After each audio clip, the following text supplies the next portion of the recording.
नमस्कार दोस्तों, मैं मनीष कुमार भोज आप सभी का अपने YouTube चैनल पहाड़ एजुकेशन में हार्दिक स्वागत करता हूं। दोस्तों, आशा करता हूं कि आप सभी लोग स्वस्थ होंगे, साथ ही आपकी आगामी प्रतियोगिता परीक्षाओं की तैयारी बहुत शानदार तरीके से आप लोग कर रहे होंगे, इसमें कोई दो राय नहीं है। दोस्तों, मैं आज जो वीडियो आप लोगों के बीच लेके उपस्थित हुआ हूं, ये आप लोगों की मांग पे इस वीडियो को बना रहा हूं। बहुत से अभ्यर्थियों के आज मुझे फ़ोन आए थे और साथ ही व्हाट्सएप के मैसेज के माध्यम से लगातार मुझसे ये कहा जा रहा था कि सर, एक प्रवक्ता भर्ती परीक्षा से संबंधित एक वीडियो बना दीजिए कि हमारा मोटिवेशन टूट रहा है। हमें समझ में नहीं आ रहा है कि हम क्या करें, किस तरीके से पढ़ाई करें, किस तरीके से अपनी आगे की रणनीति बनाएं।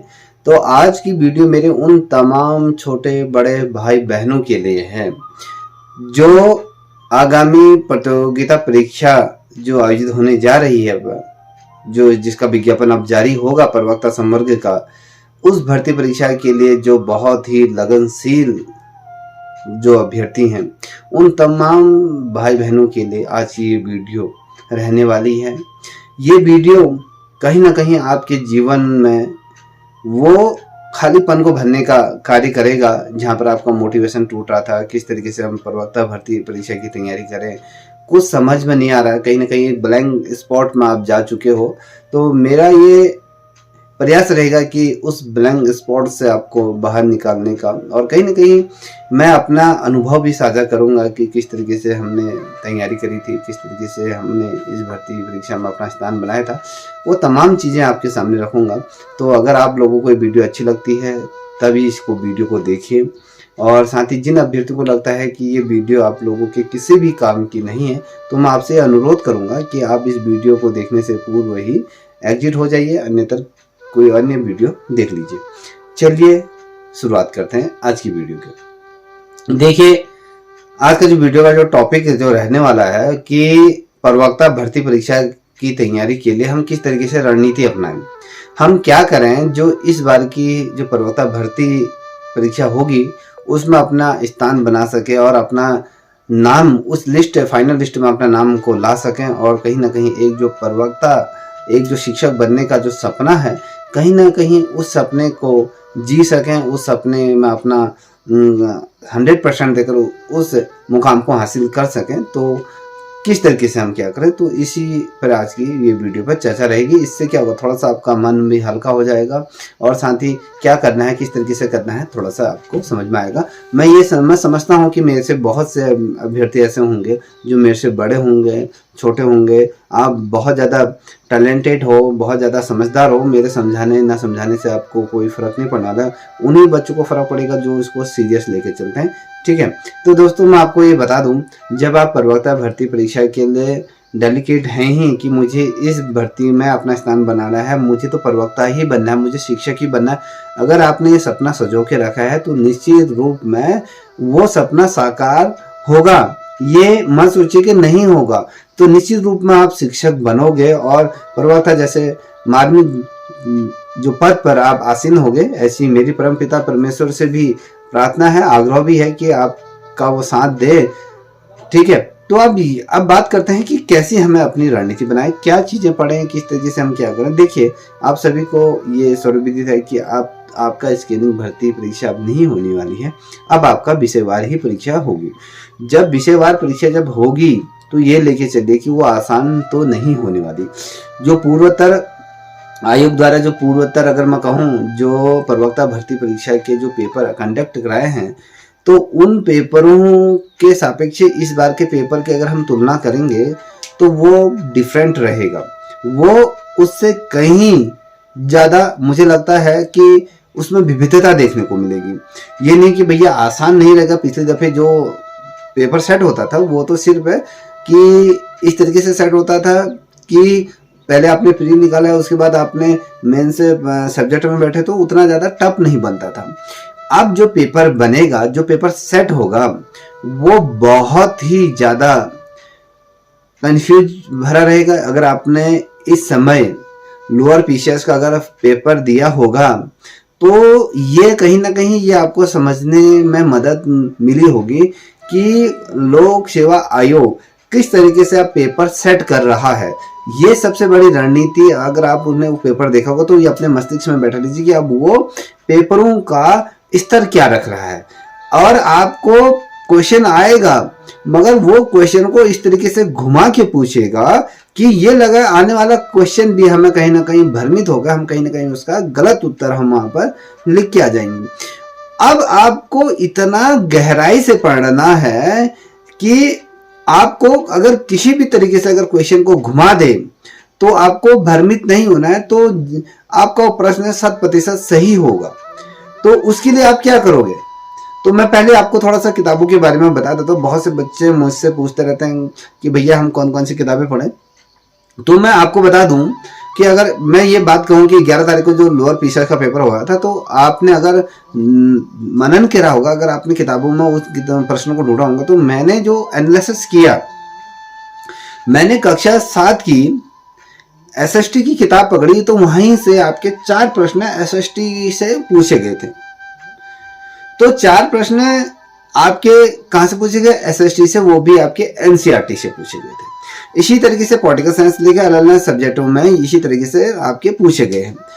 तो सबसे ज्यादा जो रामबाण जो किताब आप लोगों के लिए जो प्राणदायी जो रहेंगी वो आपकी एनसीईआरटी, क्योंकि आयोग उन्हीं किताबों को अथेंटिक मानता है जो भारत सरकार द्वारा जो जारी की गई है। अब इस बार थोड़ा किताबों का पैटर्न चेंज हुआ है एनसीईआरटी का, तो ये लेके चले नई शिक्षा नीति के आधार पर किताबों को जारी किया गया है, कुछ चैप्टर हटे हैं। तो ये लेके चलिए कि आपको एनसीईआरटी कक्षा 6 से, इस बार कक्षा 6 की भी एनसीईआरटी चेंज हो रही है, तो कक्षा 6 से लेकर अगर मैं कहूँ आपको कक्षा 12 तक की आपके पास एनसीईआरटी तो होनी ही चाहिए। आप जिस सब्जेक्ट से भी तैयारी कर रहे हो तो उस सब्जेक्ट से रिलेटेड आपके पास किताबें होनी चाहिए। अब मान लीजिए आप पॉलिटिकल साइंस के हो या फिर आपके मैथ है, या आपके पास आपकी अगर मैं बात करूं आप फिजिक्स से हो, मैं साइंस से हो, तो आपके पास तो वो किताबें तो होनी ही चाहिए। तो उन किताबों का बहुत ही गहराई से अध्ययन करें। आपको मैं एक चीज इस भर्ती परीक्षा में निकलने का एक बहुत ही ज्यादा मार्मिक रणनीति, एक फैक्ट बताता हूं। कभी भी किसी दूसरे के नोट्सों पर डिपेंड मत रहना, सबसे बड़ी बात है।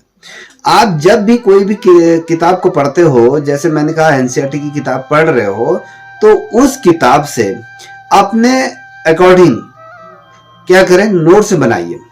मान लीजिए मैं जो नोट्स बनाता हूं, मैं कोई टॉपिक पढ़ता हूं, तो वो मैं अपने विवेक और अपने बुद्धि से उस नोट्स को बनाता हूं। अब वो नोट्स अगर मैं किसी अन्यतर बच्चे को देता हूं तो वो नोट्स कहीं ना कहीं उसके लिए उतने हेल्पफुल नहीं रहेंगे जितने वो मेरे लिए रहेंगे, क्योंकि मैंने उसको उस किताब से पहले किताब को पढ़ा, उसका एनालिसिस किया, उसके बाद मैंने क्या करा, उसके जो महत्वपूर्ण फैक्ट है तो मैंने वो नोट्स के रूप में उसे बनाया। आप जब 2 तरीके से आप पढ़ना प्रारंभ करिएगा, पहले आप किसी टॉपिक को पढ़ें, समझें, उसके बाद उसी टॉपिक से महत्वपूर्ण फैक्ट से रिलेटेड जो प्रश्न हैं उन फैक्चुअल प्रश्नों को आप उतारते हुए चलिए, जिसे हम नोट्स कहते हैं, कि जिसे हम कहते हैं हस्त निर्मित नोट्स। आप उसको तैयार करोगे। आपने एक चैप्टर अगर पढ़ा तो उससे संबंधित आपने 2-3 पन्नों का नोट्स जो बनाया वो उस पार्ट का क्या है, निचोड़ है। अब जब आपकी परीक्षा नजदीक होगी, जब निकट आएगी, तो आप उस किताब को पूरी तरीके से नहीं पढ़ोगे, उस चैप्टर को पूरा नहीं पढ़ोगे। आप क्या करोगे, जो आपने जो नोट्स बनाए हैं, जो पूर्व का जो ज्ञान के साथ जो अपने वर्तमान ज्ञान को क्या करोगे, कनेक्ट करोगे, तो उसका सहारा उस समय लोगे, तो आपका पूर्व जो ज्ञान था वो कहीं ना कहीं आपके मस्तिष्क में ऑटोमेटिकली उपस्थित हो जाएगा। आपको स्मरण आना शुरू हो जाएगा कि हाँ आपने पूर्व में क्या पढ़ा था, कहाँ से उठाए थे क्वेश्चन। तो कहीं ना कहीं आपके जो नोट्स होते हैं जो आप स्वयं बनाते हो, तो वो आपको पूर्व में जो आपने पढ़ा है पूरा वो विस्तार स्वरूप आपको एक छोटी सी कुंजी के आधार पर आपको देखने को मिल जाती है। तो नोट्स स्वयं बनाइए, दूसरे के नोट्स पर डिपेंड मत रहिए। पहली मैं बता रहा हूँ, यदि आप नोट्स बनाने नहीं सीखे तो ऐसी भर्ती परीक्षाओं में निकलना बड़ा मुश्किल हो जाएगा। क्योंकि इससे क्या होता है, दो तरीके से हमें याद होता है। एक तो पहले हम पढ़ रहे हैं, उसके बाद हम क्या कर रहे हैं, नोट्स को बनाते हुए चल रहे हैं, और जिससे कि हमें दोबारा वो मनन हो रहा है, और हमारी लिखने की कौशल विधि भी कहीं ना कहीं इम्प्रूव होगी, और हमें समझने में भी वो आसानी रहेगी। दूसरा कि हमें अपने टाइम को पहले सेट करना है, कि आप ये लेके चलोगे कि भैया मैं तो निकाल लूंगा, तो ये भ्रम अपने दिल में मत पालिए। ये भ्रम कहीं ना कहीं अपने दिल में जिस बच्चे ने पाल के रखा है, तो उसे उस भ्रम को निकाल के कहीं साइड में रख दीजिए। तो ये कोरी कल्पनाएं सजोने से कुछ नहीं होता है, आपको उसके लिए प्रयासरत रहना पड़ेगा। यदि आप उसके लिए अपना 100% नहीं दोगे, तब तक कुछ नहीं होगा। आप कहोगे कि यार ये मन होता है ना, एक चीज मैं आपको बताता हूँ, मन क्या होता है, मन आपको बहुत ज्यादा बेवकूफ बनाता है। जो भी बच्चा मन के अकॉर्डिंग चला, तो वो निश्चित रूप में बर्बाद होगा। मन बड़ा ही चंचल होता है। मन क्या कहता है, किसी कार्य को अगर कर रहे हो ना, मन कहता है कि आप अपने कोई चैप्टर को, आपने कहा कि अब मैं इसको पढ़ूंगा, आपने कहा कि आज मैं दिन में इस चैप्टर को कंप्लीट करूँ। जैसे आपने वो चैप्टर खोला, मन कहेगा थोड़ी देर बात करूंगा यार, चलो अब हम दिन में खाने के बाद इसको देखेंगे। तो जैसे आपका ध्यान टूटा, तो जैसे आपने कहा कि आप दिन में पढ़ेंगे, तो कहीं ना कहीं मन में ये आएगा, यार अभी गर्मी हो रही है, अभी मन नहीं हो रहा है, अभी खाना खा रखा है, थोड़ा आलस आ रहा है, क्यों ना इसको मैं रात को करूंगा। तो मन आपको क्या कहेगा कि आराम कर ले, रात को इस चीज को करेगा। ठीक है, मन आपको कहीं ना कहीं उस चीज से, आपके गोल से आपको भ्रमित कर रहा है, आपको उससे दूर कर रहा है। जब जैसी रात आती है, आप जब पढ़ने के लिए बैठते हो, तो मन कहता है यार अभी नहीं, अभी कुछ और कर लेते हैं, अब कुछ और। तो कहीं ना कहीं मन आपको उस चीज को टालने का कार्य करता है। सबसे बड़ी चीज है, जिस व्यक्ति ने अपने मन को अपने काबू में कर लिया, तो निश्चित रूप में उसका सिलेक्शन होता है। यह नहीं कि मन के काबू में यदि आप हुए तो सफलता आपको नहीं मिल सकती है। मन को आपको अपने काबू में करना है, आपको अपने अनुसार कार्यों को सिद्ध करना है। तो जब मैं कह रहा हूं कि आपको एक परफेक्ट टाइम टेबल सेट करना है, अगर आपने सोचा है कि मुझे आज 2 टॉपिक कंप्लीट करने हैं, 2 टॉपिक के मुझे नोट्स बनाने हैं, वो भी ऐसे तरीके से कि मैं इस टॉपिक को दोबारा खोलूंगा नहीं। ये मत सोचे चले कि आज मुझे 2 टॉपिक करने हैं, 4 टॉपिक करने हैं, नहीं। आप अगर एक टॉपिक को भी कर रहे हो तो शिद्दत के साथ करो, उसके साथ खिलवाड़ मत करो। अगर आप खिलवाड़ करोगे तो वो आपके लिए नुकसानदायक होगा। आप ये सोच के चलिए कि मुझे आज इसको कंप्लीट करना है, तो कंप्लीट करना है, तो कंप्लीट करके रहिए। और पढ़ते समय ध्यान केंद्रित होना चाहिए, आपका मन इधर उधर नहीं डोलना चाहिए। और जो मोबाइल फोन होता है ना, सबसे बड़ा आज के डेट में सबसे बड़ा दुश्मन आपका यही है। आप इस मोबाइल को, जिसमें आप पढ़ते हो, तो मैं अगर मानूं कि मोबाइल जीवन का एक अभिन्न अंग बन चुका है, जिसमें आप पढ़ाई करते हो, तो इस मोबाइल को अपना साइड रख दीजिए। आप ये लेके चलिए कि इसको ये मन लेके चलिए कि आप इसमें साइलेंट कर दीजिए, या फ्लाइट मोड पर डाल के उसको साइड में रख दीजिए, जिससे कि आपका ध्यान डाइवर्ट होगा। अगर आपने उसे साइड में आपने फोन रखा है, कोई आपको व्हाट्सएप में मैसेज करा, ट्रंग करके आपका व्हाट्सएप में मैसेज आएगा कि आप देखो, आपका ध्यान भ्रमित होगा, यार किसी ने जो मैसेज कर दिया। आप आपके मन में जिज्ञासा होगी कि किसका मैसेज, आप उसको ओपन करने में लगोगे तो आपका समय बर्बाद होगा। तो मोबाइल को साइलेंट मोड में डालकर या कहीं फ्लाइट मोड में डालकर साइड कर देना है। जब तक ने आपने 2 घंटे का लक्ष्य रखा है, तो 2 घंटे के अनुसार पढ़ना पड़ेगा। और साथ ही आप अपने पास घड़ी रखिए कि ये लेके चलिए कि मुझे अगर 12 बजे से अगर 3 बजे तक पढ़ना है, तो मुझे 3 बजे तक तो बैठना ही है, कहीं अन्यत्र नहीं जाना है। फोन को रखो साइड में। और सबसे अच्छा जो समय होता है पढ़ने का, वो आपका रात्रि का समय होता है। बहुत से व्यक्ति कहते हैं दिन का, सुबह का समय होता है। मैं नहीं मानता हूं कि अगर आप रात में पढ़ना शुरू करते हैं, जब खाना पीना खाने के बाद जब आपके घर वाले सब सो जाते हैं, आस पड़ोस वाले भी सब सो जाते हैं, जब माहौल एकदम शांत हो जाए, आप अगर बाहर से झिंगुर भी बोल रहा होगा ना, झिंगुर भी अगर कुछ गा रहा होगा तो उसकी जो मधुर स्वर भी आपको सुनाई देगा। तो इतना ज़्यादा जब शांत होता है माहौल, तब आपका मन एकाग्रचित्त होकर आपको ध्यान केंद्रित ये होता है कि आपको फोकस बना के चलना है कि मुझे ये पढ़ना है। अगर इस तरीके से आपने पढ़ा तो निश्चित रूप में आपका सिलेक्शन होगा। किताबों का चयन सबसे महत्वपूर्ण है कि किताबों का चयन आपका शानदार होना चाहिए। अगर निकलना है, ये नहीं कि आप एक किताब के भरोसे आपका प्रवक्ता नहीं निकल सकता है। मैं अगर बताऊं, मेरे पास ऐसे बहुत ढेर सारे बच्चों के फोन आते हैं कि सर मुझे एक ऐसी किताब बताइए कि एक ही किताब में सारा मटेरियल उपलब्ध हो जाए और उसी किताब को पढ़ने से हमारा बेड़ा पार हो जाए। कभी भी ऐसे अभ्यर्थियों का सिलेक्शन नहीं हो सकता है जो एक किताब, जो मान लीजिए कोई उपकार किलार का है, कोई अरिहंत किलार का है, जो बाजार में जो छपती हैं, वो किताब को लेकर अगर बैठता है कि यार इससे मेरा सिलेक्शन हो जाएगा, तो ये भ्रम है। वो शीशा है जो पत्थर लगते ही कब टूटेगा, बिखरेगा, पता नहीं चलेगा। तो एक किताब, मैं अपना पते से तौर पर उदाहरण दे रहा हूँ कि ऐसे बच्चे मेरे पास हैं, ऐसे बच्चों का मुझे लगातार फोन आया। वो फोन कौन से, पॉलिटिकल साइंस के ऐसे बच्चे हैं जो मेरे से कहते हैं कि सर आपने जो बुक छापी है, जो आपने बुक पब्लिश करी है, तो उस किताब में सारा कंटेंट है, तो तब हम उसको लेते हैं, अन्यथा नहीं। तो मैं उन लोगों से कहना चाहूंगा कि एक किताब में आपको कहीं भी कंटेंट नहीं मिलेगा, आपको 10 किताबें 20 किताबें तो खंगालनी पड़ेंगी ही पड़ेंगी, एक किताब से नहीं होगा। और अगर आप देखोगे, जितने भी अभ्यर्थी देखो, तो आप सभी को पता है कि अगर आप शिद्दत के साथ पढ़ते हो, अगर आप डीपली पढ़ोगे, तो एक टॉपिक के ही एक एक किताबें, एक एक राइटर की किताबें मिल जाती है। अगर मैं कोई भी एक टॉपिक उठा दूं तो उस टॉपिक पर ही कई किताबें, कई वॉल्यूम आपको देखने को मिल जाएंगी। तो ये मत सोचिए कि एक ही किताब से सारी पूरी आपकी पूरी बेड़ा पार हो जाए, एक किताब से तो नहीं हो सकता है। आपको अलग अलग किताबों का चयन करना पड़ेगा, टॉपिक वाइज आपको ढूंढना पड़ेगा, टॉपिक ढूंढने पड़ेंगे कि कौन सी किताब में टॉपिक सही तरीके से दे रखा है। तो एक किताब के भरोसे नहीं बैठ सकते हैं, आपको अलग अलग किताबों का चयन करना पड़ेगा। किताबों का चयन करते समय भी सावधानी बरतिएगा। जहां पर जो डीप पढ़िएगा, अभी आपके पास डीप पढ़ने के अलावा कुछ नहीं, जितना डीप पढ़ सकते हो उतना डीप पढ़िए।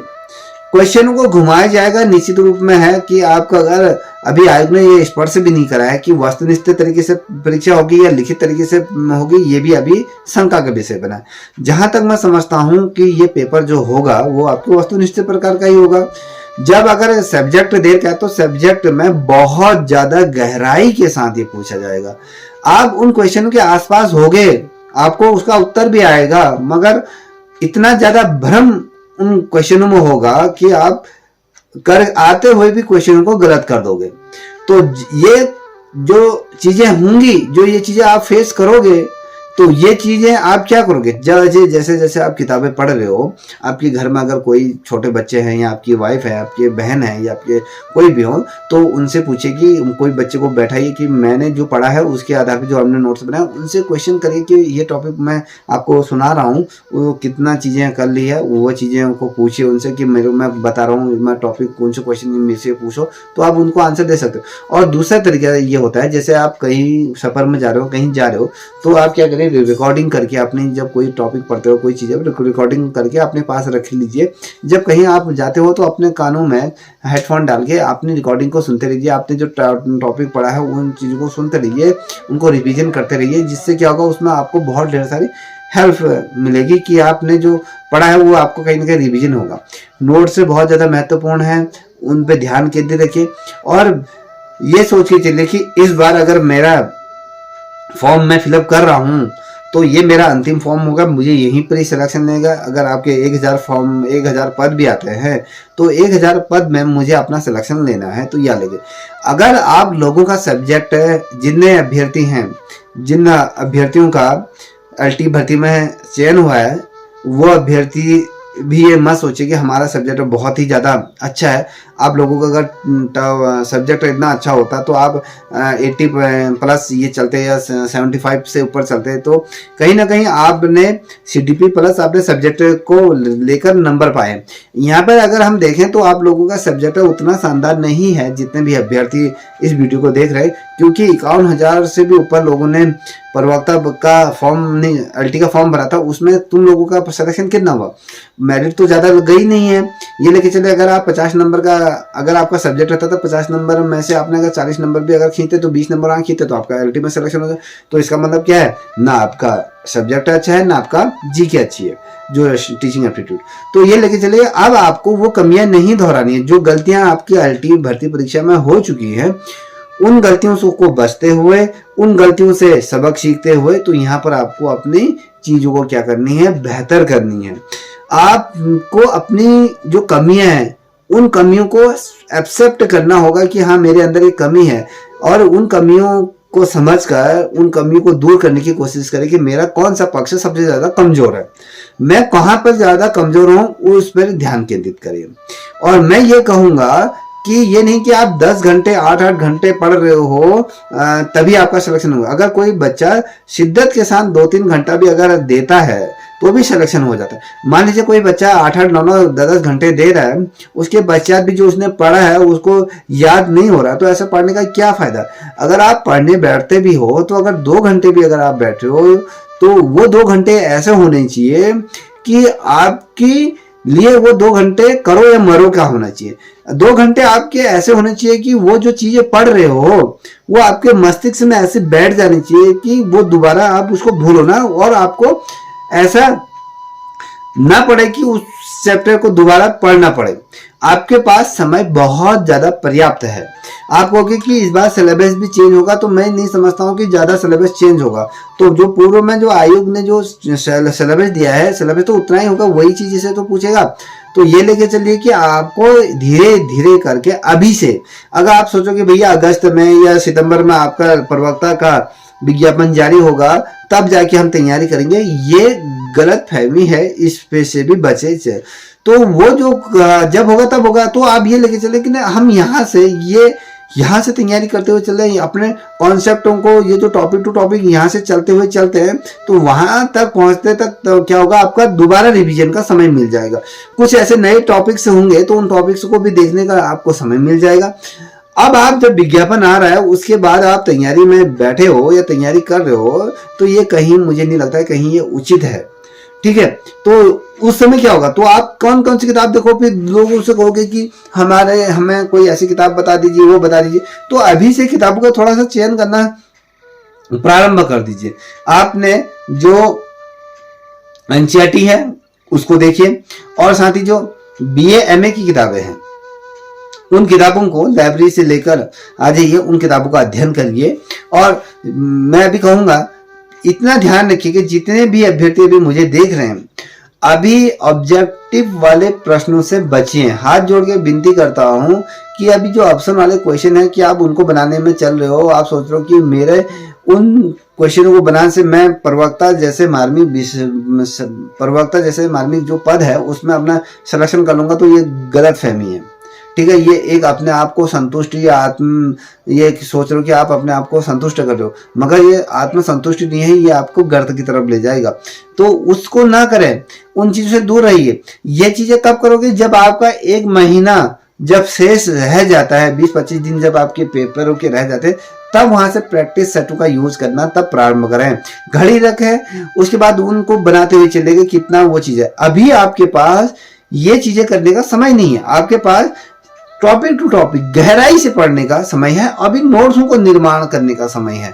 अभी क्या है, अभी कहते हैं कि अभी निर्माण का समय है।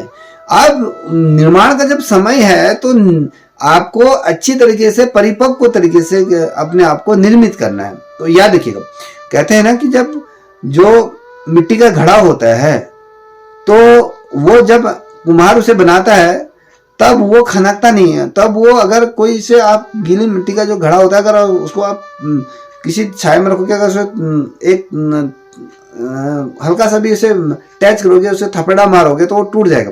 वही घड़ा जब भट्टी में जाता है, जब वो आग में तपता है, तब वो खनकता है, तब उसमें पानी स्थिर होता है। तो क्या होता है, जब मिट्टी भी, वो जो मिट्टी है ना, वो क्या होता है, वो मिट्टी मजबूत कब बनती है, जब वो आग में पकता है, जब वो तपता है, तब जाके वो यूज लाइक होता है, तब उसमें हम पानी भर सकते हैं, तब हम उससे किसी धुन को निर्मित कर सकते हैं। उससे पहले हम उस मिट्टी के घड़े से हम कोई भी चीजें नहीं कर सकते हैं। तो याद रखिएगा, आपको भी वो मिट्टी का घड़ा बनना होगा। अभी आप वो मिट्टी हो, जो कोरी मिट्टी हो, जिसमें अभी पानी डाल के गूंथ के रखा है, आप सोच रहे हो कि आप बिना पके हुए गूंदे हुए मिट्टी के घड़े से सोच रहे हो कि इसमें पानी भर के मैं लंबे समय तक स्टोर कर सकता हूँ, तो ये गलत है। तो आपको तो उस भट्टी में जाना ही पड़ेगा, उस भट्टी में अपने आप को तो तपाना ही पड़ेगा, पसीना तो आपको निकालना ही पड़ेगा। आपके हिस्से का पसीना आपके माँ बाप नहीं भाएंगे, आपकी बहन नहीं भगाए, आपके भाई नहीं करेगा। पकना आपको उस भट्टी में है, जब पकोगे तब निखरोगे। ठीक है, इस चीज को तो मनन कर दीजिए। तो रणनीति बनाइए, ठीक है, चीजें देखिए, किताबों का चयन अच्छी तरीके से करिए। ऐसी किताबों का चयन करिए जैसे जो यूपीएससी, मैं आपको एक चीज और बता देता हूँ, यूपीएससी से संबंधित जो भी किताबें होंगी आपके पास, यूपीएससी का जो सिलेबस है वो आपके प्रवक्ता, और उसका अगर आप सिलेबस देखोगे तो उसमें बहुत ज़्यादा डीपली दिया रहता है। यूपीएससी के जो किताबें होती हैं, अगर मैं एक एग्जांपल दे दूं, थोड़ा सा पॉलिटिकल साइंस का एक एग्जांपल, लक्ष्मीकांत की किताब है, ठीक है, किरण प्रकाश की किताबें हैं, तो बहुत ढेर सारी ऐसी किताबें हैं जो ऑथेंटिक मानी जाती हैं। तो ऐसी किताबों का चयन करिए जहां से आपको गहराई से चीज़ों को समझ सकते हैं। तो इन तरीके से करिए, आप चाहे मैथ के हो, चाहे साइंस के हो, किसी भी स्ट्रीम के जो भी हैं, तो उससे संबंधित किताबों का अच्छी तरह से चयन करें। एनसीईआरटी बेस्ट है, तो एनसीईआरटी को घोट के पी लीजिए। आपको तो घोटना ही पड़ेगा, आपको किताबें घोट के पीनी पड़ेंगी, बिना घोटे तो किताब कुछ नहीं होगा। मैं जब तक किताबों को नहीं घोटूंगा तब तक कुछ नहीं होने वाला। आपको चीजों को देखना पड़ेगा, समझना पड़ेगा, तब जाके होगा मेरे दोस्त। उससे तो पहले ये चीजें असंभव हैं। मैं कैसी रणनीति बना रहा हूँ, किस तरीके से मुझे चलना है, तो ये तो मुझे तय करना है, मुझे किस पथ की तरफ बढ़ना है। क्या मैं तो वो राह दिखा सकता हूँ कि भैया कुआं यहाँ पर है और ये पगडंडी इस तरीके से जाती है, वहां से नीचे जाइएगा, उधर पे आपको एक बड़ा सा पेड़ दिखेगा, पेड़ के जस्ट साइड से नीचे वाले खेत में आपका क्या होगा, कुआं या नौला होगा, वहां पर से आप पानी भर सकते हो, पी सकते हो। तो मैंने तो रास्ता बताया, उस पगडंडी पे चलना आपको है। आपको किस तरीके से वहां पर पानी पीना है, किस तरीके से क्या करना है, वो आपके हाथ में है। तो किस तरीके से क्या करना है, वो सभी चीजें आपको करनी होंगी। दोस्तों मैं कहूँ, ये जो जीवन है बड़ा ही विचित्र जीवन है। जो मैं जितना भी पुरुष अभ्यर्थी जितने भी देख रहे हैं दोस्त, मैं ये कहूँ ना, एक जो पुरुष होना बड़ा ही आज के डेट में बड़ा ही अभिशाप हो गया है। लड़का होना बड़ा टफ हो गया है। जितना महिला के जीवन में संघर्ष नहीं है, उससे ज्यादा पुरुष के जीवन में संघर्ष है। पुरुष तिल तिल आज मर रहा है। क्या है, अगर मान लीजिए महिला की जॉब नहीं भी लगती है, कहीं ना कहीं ये तो सही बात है कि महिला तो पराय धन है, आज नहीं तो कल उसे पराय घर जाना ही है। जो उसको ले जाएगा उसका भरण पोषण तो वो करेगा। अगर महिला की जॉब नहीं भी लगती है तो उसका जीवन तो चलेगा ही, उसके आवश्यकताओं की परिपूर्ति, जिससे वो विवाह होगा उसका, वो तो परिपूर्ति करेगा ही। और पुरुष जो है, पुरुष बड़ा ही इस समाज में एक ऐसा खिलौना बन चुका है जो हर कोई उसका यूज कर देता है। अब हर समय वो क्या करता है, घिरा रहता है, हर तरीके से ताने सुनता है, अपने आत्मचिंतन करता है कि अभी तक मेरी जॉब नहीं लगी, डिप्रेशन में रहता है, समाज क्या कहेगा, उसका डर है। माँ बापों के सामने 35 साल का हो गया, 40 साल होने को है, अभी तक नौकरी नहीं, अभी भी माँ बापों के ही उससे है। कहीं पर जा रहे हैं तो वहाँ पर सीटें खाली नहीं है, जॉब नहीं मिल रही है, योग्यता के अनुसार पैसा नहीं है। तो कहीं ना कहीं इतना ज़्यादा संघर्षों के साथ आज के युवा हैं। मैं ये समझ सकता हूँ कि युवाओं का दर्द कोई नहीं समझ सकता। एक युवा ही जो है वही समझ सकता है, जो बेरोजगार है वही समझ सकता है। अगर जो रोजगार जिस युवा ने प्राप्त कर लिया वो कभी भी उस बेरोजगार युवा के बारे में नहीं सोच सकता है। हम कहते हैं कि बहुत जितने भी हम कहते हैं कि शिक्षा मंत्री, मुख्यमंत्री, ये सरकार वो सरकार युवाओं के बारे में सोचता, कोई भी नहीं समझता, क्योंकि वो पीड़ा सिर्फ युवाओं के अलावा कोई नहीं समझ सकता है। जो दर्द है, जो बेचैनी है, बस एक बेचैनी है कि यार मैं कहीं से कहीं मुझे जॉब मिल जाए। तो समझ पा रहे हो कि मैं कहना क्या चाह रहा हूँ। मैं यही कहूँगा दोस्तों, ये जो रात है, संघर्ष की रात है, एक ऐसा सूर्य उदय होगा, उस सूर्य उदय जब होगा तो आपके सारे दुखों को, वो सारे संघर्ष को दूर कर देगा। वो जो आपके जीवन में जो अंधकार है ना, एक वो सुबह का इंतजार करो, उस सूरज के उगने का इंतजार करो जो आपके जीवन से उस सारे अंधकार को पल भर में दूर कर देगा। बस आप प्रयत्न करते रहिए, आप अपने पथ से इधर से उधर मत होइएगा। निश्चित रूप में आपको कामयाबी मिलेगी। परमपिता परमेश्वर से मेरी ये विनती है कि आप लोगों को जल्दी से जल्दी नौकरी मिले, इस बेरोजगारी के दंश से आप बाहर निकालें। बड़ा ही बेरोजगारी का जो जीवन होता है बड़ा ही संघर्ष से, बहुत ही डिप्रेशन वाला होता है, बहुत ज़्यादा। मैं उसको शब्दों में बयान नहीं कर सकता हूँ। तो आप तो वो गुजर रहे हो उस चीज़ से, है ना। तो दोस्तों मैं इतना ही कहूँगा कि लक्ष्य को भेदने का प्रयत्न करिएगा और अपना गोल को फिक्स रखिए कि मुझे इसे हिट करना ही है, तो हिट करके रहिए। अभी नहीं तो कभी नहीं कर लीजिए ना प्लीज़। अपने लिए, अपने माँ बाप के लिए, समाज को दिखाने के लिए ही सही करो ना प्लीज़। जितनी भी बहनें देख रही, बहनों अपने जीवन को बेहतर करने के लिए प्लीज़ आप करो, कर सकती हैं, ये नहीं कि नहीं कर सकती हो। देखिए जितनी भी बहनें हैं, जितने भी जिनकी शादी हो चुकी है, जो अभी अनएम्प्लॉय, जिनके पास रोजगार नहीं है, उन बहनों से कहूँगा कि जब से आप पैदा हो रखी हैं आपने हमेशा ऐसा करना सीखा है, ठीक है। ये हकीकत है। आपने क्या करा, आपने जब पैदा हुई अपने माँ बाप के सामने ऐसा किया, उसके बाद जब आपका विवाह हुआ फिर भी आपने ऐसा ही करना सीखा है, क्योंकि आपने यूं करना सीखा है और दूसरे ने यूं करना देना सीखा है। तो आपको ऐसा करना नहीं सीखना है, आपको ये देने वाला बनना है, ये वाला देना नहीं। आपको किसी से मांगने की जरूरत नहीं है, आपको स्वयं अपने भविष्य का निर्माण करना है। आपको अपने पति से, अपने पिता से मांगने की जरूरत नहीं है, उनकी हेल्प आप कर सको, ऐसा बनिए। अगर आप ऐसे बन गए, आपने सोचा कि अगर मैं इस जीवन में अपने पापा की, अपने मम्मी की, अपने भाई की, अपने पति की, अपने बच्चों की हेल्प भी कर सकती हूँ, पति के साथ कदम से कदम मिला के उनके साथ उनकी समस्याओं का भी समाधान कर सकती हूँ, तो करिए। तो आपके पास ऐसा समय है, मिल रहा है, उसका भरपूर प्रयोग करो। तो मैं यही कहना चाहूँगा, ठीक है। जितने भी युवा इस वीडियो को देख रहे हैं, तो अगर मेरे द्वारा इस वीडियो में अगर कहीं से भी कोई अनुचित बातें कही गई होंगी, अगर आपको लगता है कि मैंने इस वीडियो में बकवास करी, तो मैं उसके लिए तहे दिल से आपसे क्षमा प्रार्थी हूँ।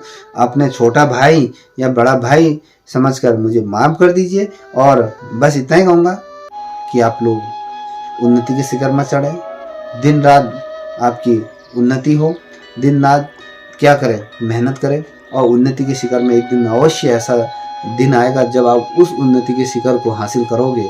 तो निश्चित रूप में वो दिन भी क्या दिन होगा, कहते हैं ना कि वो दिन कैसा होगा जब एक डाकिया आपका डाक लेके आएगा। वो आपका जो डाक है, वो नियुक्ति पत्र जो लेके आएगा, वो खुशी कैसी होगी, और वो सपना कैसा होगा जब आपके पिताजी सबको फोन करके कहेंगे कि मेरा बेटा का सिलेक्शन हो गया, मेरा बेटे का सिलेक्शन हो गया। वो मंजर कैसा होगा जब आप खुशी से अपने बाप को गले लगाओगे। वो मंजर कैसा होगा जब आप अपने पति को, अपने सास को, अपने ससुर को ये कहोगे कि पापा मेरा सिलेक्शन हो गया। वो मंजर कैसा होगा जब आप हंसकर, झूमकर, हर बेड़ियों को तोड़कर बे इंतहा खुशी से झूमोगी। वो समय कैसा होगा जब आप नियुक्ति के लिए उस गंतव्य स्थान पर जाओगे जहां पर आपका नियुक्ति हुआ। वो मंजर कैसा होगा जब समाज में आपको सर माथे लिया जाएगा। वो मंजर कैसा होगा जब समाज आपको एक इज्जत प्रदान करेगा। वो मंजर कैसा होगा जब आप अपने सपनों के साकार होने का इंतजार जो था आपका वो समाप्त होगा।